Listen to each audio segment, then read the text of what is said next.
মুক্তিযোদ্ধার সংখ্যা ও নিজের জন্মদিন নিয়ে 5 মামলায় খালাস পেলেন বেগম খালেদা জিয়া। সাক্ষী না আসায় নায়ক দুর্নীতি মামলার শুনানি পিছিয়ে 8 সেপ্টেম্বর। সরকারের পৃষ্ঠপোষকতায় এই সকল মামলা ছিল। আদালত সরকারের প্রভাবে তখনকার সময়ে সেই সকল মামলা আমলে গ্রহণ করতে হয়েছে। এই বাদী যারা, তারা প্রত্যেকে আওয়ামী লীগের পৃষ্ঠপোষক ছিলেন। পরিকল্পিতভাবে বিডিআর হত্যাকাণ্ড ঘটায় আওয়ামী লীগ, অভিযোগ বিএনপির। স্বাধীন কমিশনের মাধ্যমে তদন্ত করে সুষ্ঠু বিচার দাবি।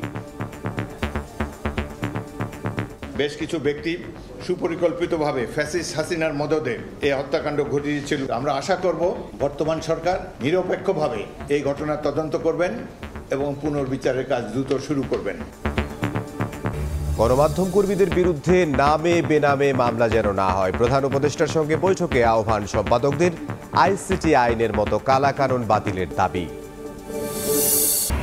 অন্তর্বর্তী সরকারের আবেদনে সারা আমিরাতের কোটা আন্দোলনের পক্ষে বিক্ষোভ করায় আটক 57 বাংলাদেশির সাজা মওকুফ, নিজ দেশে ফেরত পাঠানোর নির্দেশ। কিডনি রোগের নকল ইনজেকশনে সয়লাব রাজধানী। আসল নকল দুটোই সরবরাহ করেন ইনসেপ্টার বিক্রয় কর্মী। দায় নিতে নারাজ কোম্পানি।